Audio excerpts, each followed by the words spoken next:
সম্মানিত আশিকে রাসূলেরা, আমার দয়াল দরদি মুর্শিদ কেবলাজানের আত্মার সন্তানেরা, আপনারা দয়াল দরদি মুর্শিদ কেবলাজানকে ভালোবাসেন।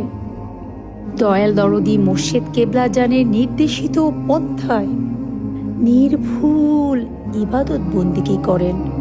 আদব, ভক্তি, মহব্বতের মাধ্যমে তরিকার আমলগুলো করেন, মিলাদ পাঠ করেন, নিয়মিত নামাজ করেন, ওজিফা করেন, নির্ভুল গোলামি করেন, তাহলে অবশ্যই মারিফতের গুপ্ত ভেদ আপনার হৃদয়ে উন্মোচিত হতে থাকবে। জাগতিক বালা, মুসিবত, দুঃখ, কষ্ট, ফেতনা শিমুল তুলোর মতো উড়ে যাবে। শুধু হৃদয়ে স্থায়িত্ব হবে চিরস্থায়ী রূপে দয়াল দরদি মুর্শিদের মাধ্যমে, রাহমাত লিল আলামিনের মাধ্যমে স্বয়ং রাব্বুল আলামিন। আপনি চোখ বন্ধ করেন, রাব্বুল আলামিনকে দেখবেন। আপনি তাকান, রাব্বুল আলামিনকে দেখবেন। ধুলিকণা, বালিকণা সব তার জিকির করে। গাছের প্রত্যেকটি পাতায় পাতায়, শিরায় উপশিরায়, ফুলে শাখা দণ্ডে ধুলিকণা বালিকণা রাব্বুল আলামিনের জিকির করছে। তার নূর তাজাল্লা বিকশিত হচ্ছে।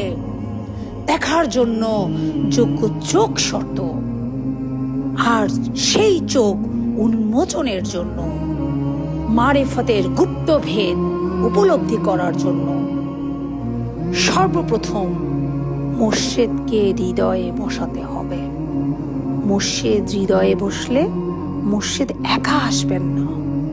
মুর্শিদ দয়া করে রাহমাত লিল আলামিনকে সাথে নিয়ে আসবেন। কোথায় আপনি একা? কিসের আপনার কষ্ট? কোথায় আপনার অতৃপ্ততা? কোথায় আপনার ব্যথা? যদি দেখেন দয়াল দরদি রাহমাত লিল আলামিন এসে আপনার ব্যথায় মলম দিয়ে যাচ্ছে, আপনার কষ্টের সামনে তিনি ঢাল হয়ে এসে আপনাকে রক্ষা করছেন, বলেন কষ্ট কি থাকতে পারে? আলো জ্বালালে অন্ধকার কি থাকতে পারে? অন্ধকার তো থাকতে পারে না। আলো জ্বালাতে হলে আপনার হৃদয়ের দরজাতেই মুর্শিদকে বসান। মুর্শিদ আসলেই দয়াল রাসূল আসবেন। দয়াল রাসূল সাল্লাল্লাহু আলাইহি সাল্লাম আসলেই আল্লাহ দয়া করে আপনার হৃদয়ে আসীন হবেন।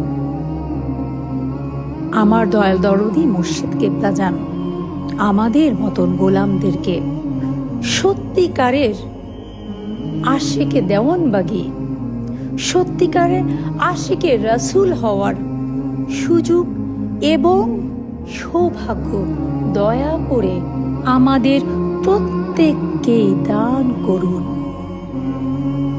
আমিন।